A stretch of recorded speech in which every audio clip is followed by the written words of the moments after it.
Good morning, Honorable Chairperson, Founder Sir, Pro VC Sir, VC Sir, and respected dignitaries, faculty members, and my dear students. It's my pleasure to welcome you today on behalf of Department of Dermatology. Our department is supported by dedicated and experienced team of faculty members. Each faculty member contributes actively to patient care, teaching, and academic activities. We have Dr. Manish Rijwani, who has a vast experience of lasers, Dr. Jasleen Kaur, who is contributing in aesthetic dermatology, and our young brigade like Dr. Shivi, Dr. Damini, Dr. Rahul. They are alumni of our own college, and we have Dr. Arushi and Dr. Babita. Each one is contributing to academic and teaching activities of the department. And this teamwork is the key strength of our department. Department provides comprehensive care in clinical dermatology, dermatosurgery, laser and aesthetics, and STD and leprosy. Our OPD services cater to diverse patient population, and every year the OPD is increasing, and our residents have also increased from 5 to 8 this year. We have structured specialty clinics in disorders which are chronic skin disorders like vesiculosis, papillosquamous, vitiligo and pigmentary diseases, connective tissue and autoimmune disorders, Hansen's disease and sexually transmitted infections. Then we are also participating in national health programs like NLEP and NARCO programs. Then our instruments and equipments, we have lasers like Q-Swish Nd:YAG laser. This is mainly used in pigmentary lesions like may it be lichen planus pigmentosus or post-inflammatory hyperpigmentation to tattoo removal. CO2 laser is used as ablative resurfacing laser and used for acne scar and keloid surgery and etc. Then diode laser, it is used for laser hair reduction. Laser hair reduction we are doing mainly for the hirsutism, and for hirsutism we are treating a patient medically also and aesthetically and giving a very good quality of life to the patient. Then we have excimer lamp, which is used for localized skin lesions of psoriasis, lichen planus, vitiligo, etc. And the full body for the full body involvement, we have phototherapy units. Then we are giving services in PRP, that is platelet-rich plasma, and growth factor concentrate, treating alopecia areata, androgenic alopecia, skin rejuvenation, and also for the non-healing ulcers of the skin.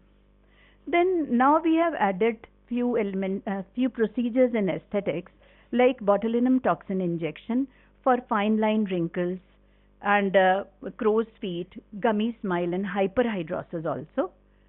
Then thread lift has also been added this year for resurfacing and rejuvenation of the face. And this is need of this era. And then we are having dermatosurgery in vitiligo, nail, and keloid excision, etc. Then our faculty and residents are committed in research and no sir, it's under plastic surgery. Then our department is involved in research and publications. We have 32 publications in last 3 years. Then we are conducting various workshops for the academic upliftment of the students and faculty also. Then our faculty and students are receiving awards in various national and state conferences. Then we are also promoting extracurricular activities to our residents so that there is overall development. Then we have certain future plans, like we want to have a better infrastructure with better advanced lasers so that we can make a better laser aesthetic center to start fellowship in aesthetics and laser and establish Institute of Excellence in Dermatology. So for that we need better lasers and good infrastructure. So big, large, yeah, separate separate floor ho jaye sir or something, so that we can do more of the procedures and better advanced lasers now, because we have old lasers. Yes, now we proceed to our case. I would like to invite Dr. Muskan Jindal, who is our second year resident, and she'll be proceeding with the case. Muskan, please. Thank you. Thank you, ma'am. A very good morning to respected chairperson, sir, dignitaries, all the faculty members and my colleagues. I am Dr. Muskan Jindal, second year resident from the Department of Dermatology, and today I shall be discussing a case of a 19-year-old female with thickened, dry, leathery skin all over the body. A 19-year-old female resident of suburbs of Jaipur, unmarried and unemployed, presented with the complaints of excessive dry, rough skin associated with itching all over the body.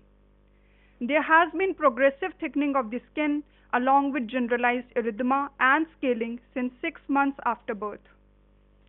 As informed by the parent, the patient was apparently asymptomatic till 6 months of age, following which she developed diffuse dryness and roughness of the skin starting from the face and gradually progressed to involve the whole body. Over the time, the dryness evolved into marked thickening of the skin, giving it a snake-like skin appearance associated with generalized erythema and prominent scaling. The lesions were notably exacerbated during winters. Also, there was marked thickening and fissuring of palms and soles, causing skin tightness and functional discomfort with difficulty in carrying out the daily activities, affecting the quality of life. The Dermatology Life Quality Index calculated was 11, implying high impact on the lifestyle of the patient, as we can see on the chart based on DLQI questionnaire. Apart from this, the patient attained walking and bisyllabic speech at the age of 2 years, which is normally expected by 15 and 9 months respectively, suggesting mild developmental delay. The patient also complained of recurrent redness and watering of both eyes exacerbated on sun exposure, decreased hearing since childhood leading to lag in responsiveness. In addition, the patient had impaired scholastic performance, because of which she studied till class 8 and dropped out after that. On eliciting the negative history, there was no history of similar complaints in parents, siblings, or any other family members, no history of personal or family history of atopy, allergies, or asthma, no history of any membranous covering or blistering at birth, no history of rash or fever during pregnancy in mother, no history of any abnormal dentition, oral lesions, or seizures in the patient. On asking the past treatment history, the patient informed about multiple visits to various doctors for the above complaints, for which she was treated with topical emollients and keratolytic agents. Despite adequate compliance, the patient did not experience sustained clinical improvement, and the symptoms persisted, prompting repeated consultations without satisfactory relief. There was no history of hospitalization or surgery. Coming to the birth history, the patient is a first child born to a non-consanguineous marriage. She was born at full term by normal vaginal delivery conducted at home with normal birth weight and cried soon after birth. She also had 2 siblings, 1 brother and 1 sister, who were 15 and 11 years old respectively and did not show any similar illness and were normal. Antenatal period of the mother during all 3 pregnancies was uneventful. Coming to menstrual history, the patient attained menarche at the age of 14 years and the cycles were regular with moderate flow. On general physical examination, patient was conscious, alert and cooperative, well oriented to time, place and person, with normal build and moderately nourished, and there was no evidence of pallor, icterus, cyanosis, lymphadenopathy or edema. Her vitals were normal. Now, proceeding towards the dermatological examination, the patient had hyperpigmented, hyperkeratotic, leathery skin over face and both ears, associated with diffuse erythema and scaling. There was erythema over philtrum and upper lip, with fissuring around angles of mouth, loss of eyebrows, loss of eyelashes, and redness in both eyelids and conjunctiva. Patient also had leather grain-like follicles over bilateral axilla, cerebriform appearance of bilateral elbows, hyperpigmented hyperkeratotic plaques with scaling over bilateral forearms, with exaggeration of skin markings, and nail dystrophy. Also, there was thickening and roughening of palms and soles, rippled appearance of bilateral knees, and leathery skin with marked hyperlinearity. A post-traumatic atrophic scar was also present on the dorsal aspect of the left leg. After thorough dermatological examination, we have the following findings, which are dry, thickened, leathery skin since 6 months after birth, generalized erythema and scaling, thickening of palms and soles, nail dystrophy, and loss of eyebrows and eyelashes. Now I would like to ask the audience. Before you ask questions, neither in your history, which I have just listened, nor in your examination, have you mentioned about the pain and sensation, two parts on these lesions? Sir, I have mentioned it in systemic examination, which will be discussed later. No. Come to your systemic examination. Show me where is you mentioned. Where you have mentioned about the sensation and prick or pain sensation. Sir, motor and sensory systems were normal in this patient. And history? History. So there was no history of any pain or sensation. Any other sensation or pain. इसकी वजह आप लिख सकते हो ना. Yes, sir. Touch पे क्या होता है, पेन क्या होता है. That is differentiating point Yes, sir. in differential diagnosis from leprosy to other things. All right. Yes, sir. Noted, sir. This is clear cut. Yes, sir.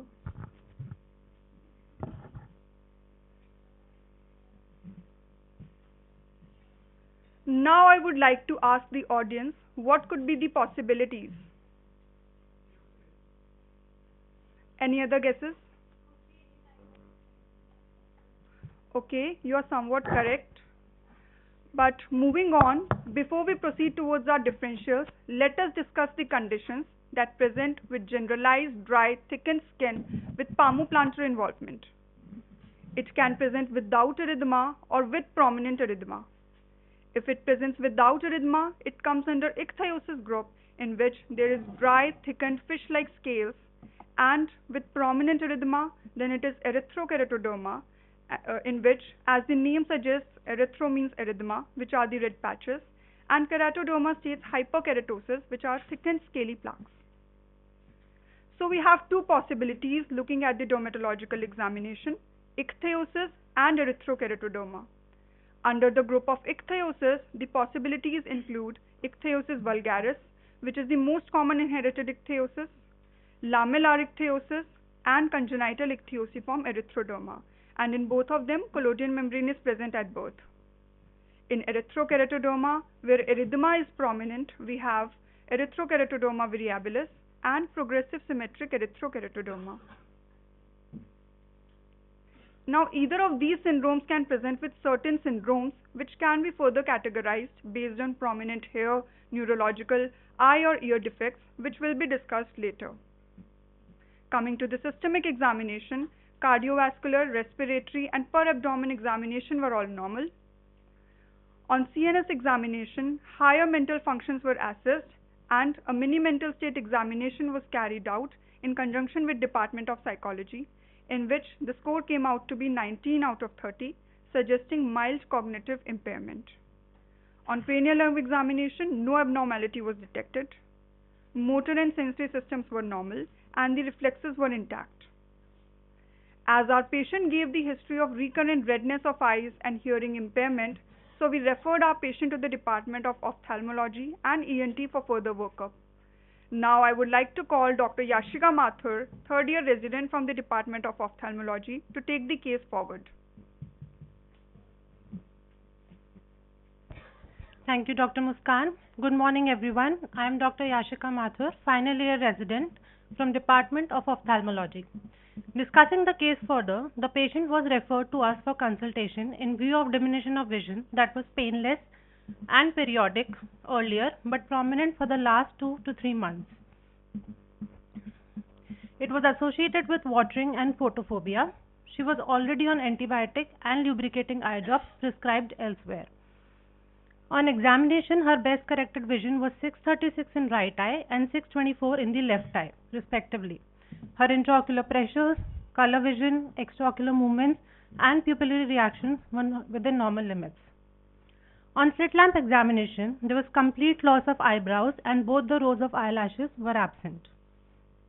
Anterior segment examination revealed highly inflamed and congested conjunctiva. Sir, it can be done on torchlight also to see, but we have added it throughout in the examination. So, anterior segment examination revealed highly inflamed and congested conjunctiva along with prominent superficial vascularization, as it can be seen in all the quadrants of the cornea. We detected abnormalities in the tear film and conducted tear breakup time and Schirmer's test to evaluate further. The test revealed tear film abnormalities with observed values significantly at lower levels than normal. For TBUT, the right eye was 4 seconds and left eye was 5 seconds. Schirmer's test, right eye was 5 mm and left eye was 6 mm. Findings were indicative of both eyes moderate to severe dry eye. Then further, we did fundus examination. The posterior segment examination were within normal limits. The findings, mydrosis, corneal haze, superficial vascularization in all the quadrants and moderate to severe dry eye were conclusive of keratitis with severe dry eye. The following treatment was prescribed: eye drop carboxymethyl cellulose 1 hourly, sodium hyaluronate 4 times daily, Pensigel eye ointment, and steroids were prescribed 4 times a day, followed by tapering. The patient was kept on follow-up regularly. Thank you. Now I would like to call Dr. Shivi Mathur for further discussion.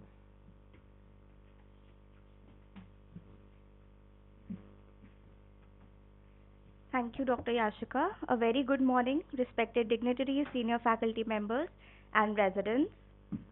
A 19-year-old female resident of Jaipur was referred to our department from the Department of Dermatology for evaluation of reduced hearing since childhood.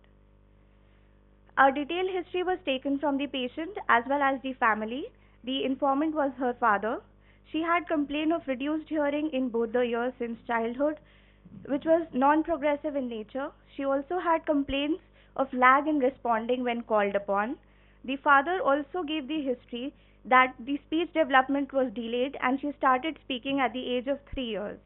There was no difficulty in understanding words, but she had a poor articulation of words. She also complained of itching in both the ears, which was continuous in nature and excessive.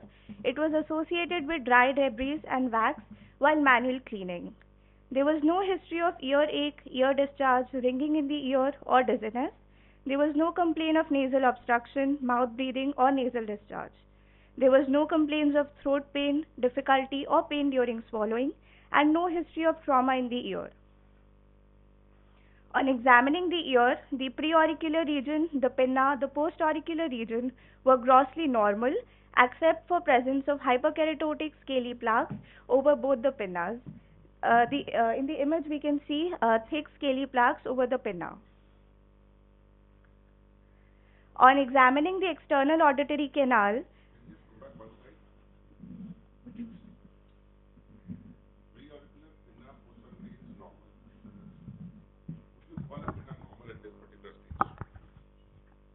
so only these skin findings, it was... So that's not normal, isn't it? I mean, it's grossly abnormal over here if you look at it. On evaluating the external auditory canal, as we can see in the video, the EAC was filled with thick debris along with wax and skin deposition. On cleaning the debris, we could see otomycosis, that is fungal spores, and presence of thick skins over the EAC wall. After thorough cleaning, the tympanic membrane was examined.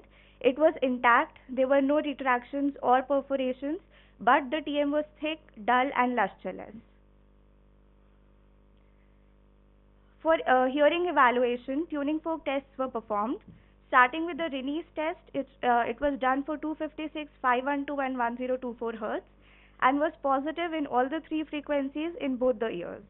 A positive Rinne's test ruled out the presence of conductive hearing loss and was suggestive of sensory neural hearing loss. Weber's test was performed, but it was inconclusive in this case. So Weber's test, ji sir. So we strike the tuning fork test and we place it at bony prominences, usually at the vertex or the glabella, and then we ask the patient to lateralize where the sound is heard better, in which ear. So in cases of sensory neural hearing loss, so it is for bone conduction. It is for bone conduction, sir, and the vibrations directly travel via the skull bones. Can I ask one simple question? What do you mean by inconclusive? Is there a reading for Weber's as inconclusive? Sir, actually the patient, when we first performed the test, the patient was unable to lateralize. She was saying left ear in one testing and the right ear in the next testing. See, I think there's, at least as far as my knowledge goes, the last 45 years, there is nothing known as inconclusive Weber's test. Either it is lateralized to one ear or it is not lateralized to any of the ears. There's nothing known as inconclusive. I mean, I don't recollect in my knowledge of having something being reported as inconclusive. Okay, no? We couldn't specify which ear the sound was lateralizing. Right कौन था जिसने ये slide में help किया आपको? Shelly. How can you से doctor साहब explain this?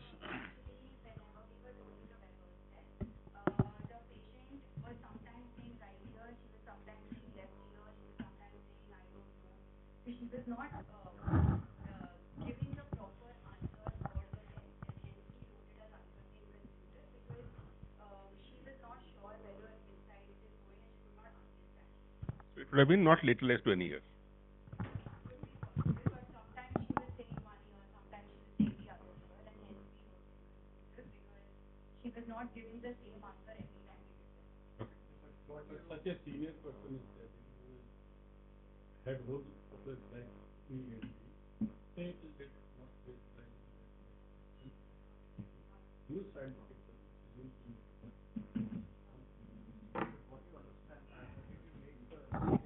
what type of response you are expecting, because sometimes patient says I don't understand. It may be on account of whether the lady has not understood what type of response she is expected to answer.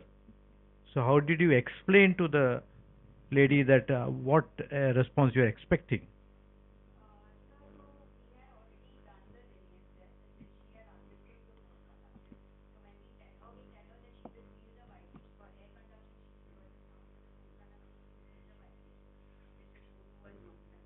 Vibrations. So how did you demonstrate where vibration has to be? How she feel? No, how? Yeah, but how did you make her understand the vibration part of it? Did you demonstrate it in any other part of the body to make her understand this is the vibration?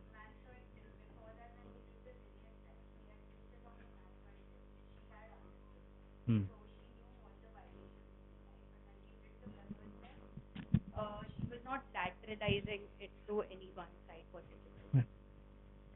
One small correction again I would like to do. When you are doing a Weber's test, it is not the vibrations which move on. It is the perception of sound onto that ear which has to be explained, not the vibration. You will never feel a vibration on either of the two sides. The sound. So you mentioned vibration, so that's just Sorry. A battery of tests were performed for hearing evaluation after the tuning fork tests were done. Starting off with the pure tone audiometry, it was done to assess the type and severity of the hearing loss in the patient. As can be seen in the graph, there is no significant gap between the dashed lines and the solid lines. It is suggestive of sensory neural hearing loss. The interpretation made was bilateral moderate sensory neural hearing loss. Now, to assess the middle ear involvement, a tympanometry was done. A-type curves were obtained in both the ears, suggesting the middle ear pressure and the compliance of the tympanic membrane were normal on both the sides. TM was intact with normal ossicular chain mobility. To further localize the site for sensory neural hearing loss, BERA, that is brainstem evoked response audiometry, was done. This test differentiates between the cochlear pathology from the retrocochlear pathology. Various waves at different frequencies are plotted on the graph and then interpreted. Normally, the wave 5 peaks between 30 to 40 decibels, but in this case, on the left side, it peaked at 60 decibels, and on the right side, it peaked at 70 decibels, suggestive of a moderate sensory neural hearing loss of cochlear pathology. Now, the patient was advised the use of hearing aid for hearing rehabilitation. A behind-the-ear hearing aid was recommended. An image on your right side has been shown demonstrating the behind-the-ear hearing aid. An ear mold is placed at the external auditory meatus, and the case is placed behind the ear. Now, but the patient and the family refused of the use of hearing aid due to social stigma and constant skin irritation. She is still undergoing speech therapy in our department, and along with hearing and speech rehabilitation, she was also advised frequent oral cleaning and lubricating eardrops. For further management, she was referred back to the Department of Dermatology, for which I would like to invite Dr. Soundarya to take the case forward. Just out a little bit. Shelly, have you started cochlear implants? No, I know, not for this patient. Have you started in your department? No. Why?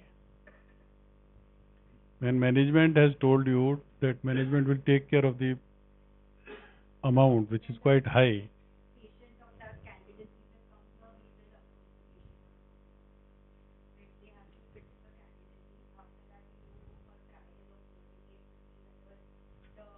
Patient will actually benefit with the cochlear implant or not.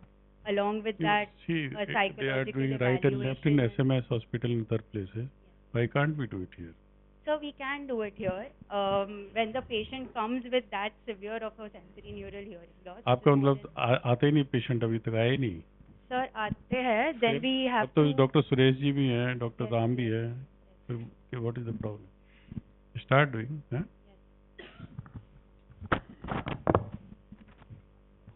Bank and other people are giving, not just don't rely just कि भाई सरकार उसको reimburse नहीं करती है. Kindly start it. Huh? Our bank has already told to support 5-6 patients. We do it. Good morning, Emeritus Chairperson, sir, respected members of the panel, respected teachers, seniors, and my fellow colleagues. I am Dr. Soundarya Sanda, second year resident from the Department of Dermatology, and I will take the case discussion further.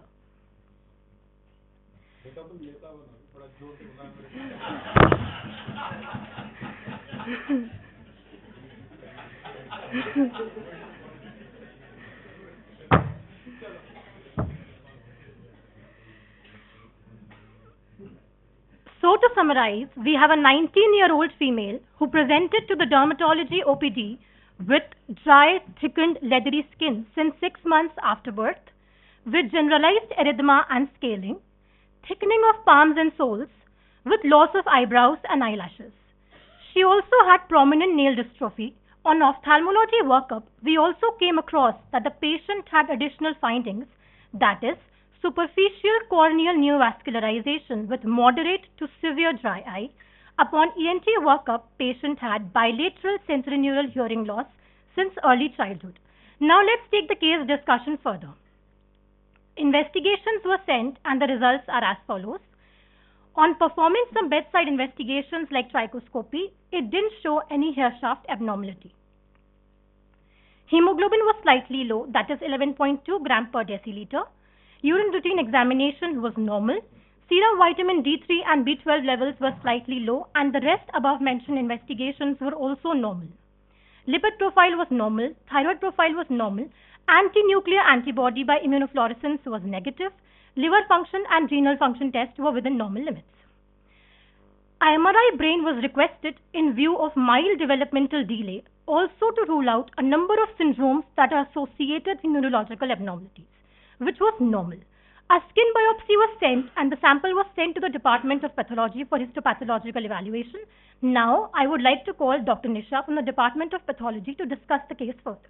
How do you explain that she has loss of eyelashes and eyebrows, but a good quality of hair? So we performed the trichoscopy. We performed the trichoscopy on eyebrows and eyelashes and the scalp here. And when we performed the trichoscopy, the scalp here was normal. There was no hair shaft abnormality. There was no perifollicular erythema, no scaling, and everything was normal. Also, sir, there is loss of eyebrows and eyelashes. That is due to secondary things. That can be due to thickening, fibrosis, itching, rubbing. That is due to secondary factors. That is not due to any hair shaft abnormality per se. The hair shaft is completely normal. What is causing the loss of eyebrows and eyelashes is secondary things. Rubbing, the patient is constantly itching, rubbing, secondary changes, fibrosis and thickening.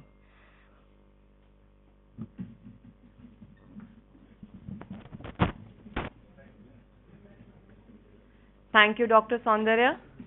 Good morning, respected dignitaries, respected faculty members, and my dear colleagues. Myself, Dr. Nisha. I'm a third-year resident from Department of Pathology. I would like to present the histopathological perspective of this case under the guidance of Dr. Manju Raghava and Dr. Chetna Mehrol, ma'am. We received 2 formalin-fixed biopsies, one from the right forearm and other from the back. As we can see in the first histopathological slide, there was marked hyperkeratosis, which is the thickening of stratum corneum, with focal acanthosis and elongation of the retiregis. In the second slide, we can see there was hypergranulosis with spongiosis, and this is a blood vessel which is surrounded by chronic inflammatory infiltrates like lymphocytes and plasma cells. And the third slide, we can see that there is periappendigeal chronic inflammatory infiltrate.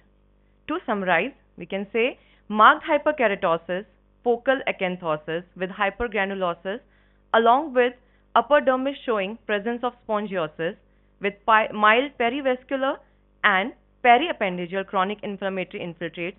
These all histopathological features are suggestive of erythrokeratoderma. Now, I would like to call Dr. Soundarya to discuss the case further. Thank you, Dr. Nisha. Proceeding forward. So, as discussed earlier, our case could fit in the ichthyosis group or erythrokeratoderma group or within syndromes that are associated with either ichthyosis or erythrokeratoderma. Since ichthyosis or erythrokeratoderma have only cutaneous involvement and no systemic involvement, and our patient had other organ involvement, so we considered syndromes associated with these two conditions. Although these syndromes have manifestation of different organ systems, but based upon the prominent system involvement, we categorize them into syndromes with prominent hair abnormalities, prominent neurological abnormalities, and prominent eye-ear defects. In prominent hair abnormalities group, we have ichthyosis hypotrichosis syndrome, ichthyosis follicularis alopecia photophobia syndrome, and Netherton syndrome. On examination, we performed trichoscopy, which didn't show any hair shaft abnormality. So the syndromes with prominent hair abnormality group seem less likely. In prominent neurological abnormalities, we have Mednick syndrome, that is mental retardation enteropathy, deafness, neuropathy, ichthyosis, keratoderma syndrome. Sedgwick syndrome, that is cerebral dysgenesis enteropathy, deafness, neuropathy, ichthyosis, keratoderma syndrome, and progressive partial symmetric erythrokeratoderma with peripheral neuropathy and deafness syndrome. As there were no neurological abnormalities and the MRI brain was also normal, so the syndromic group with prominent neurological abnormalities also seem less likely.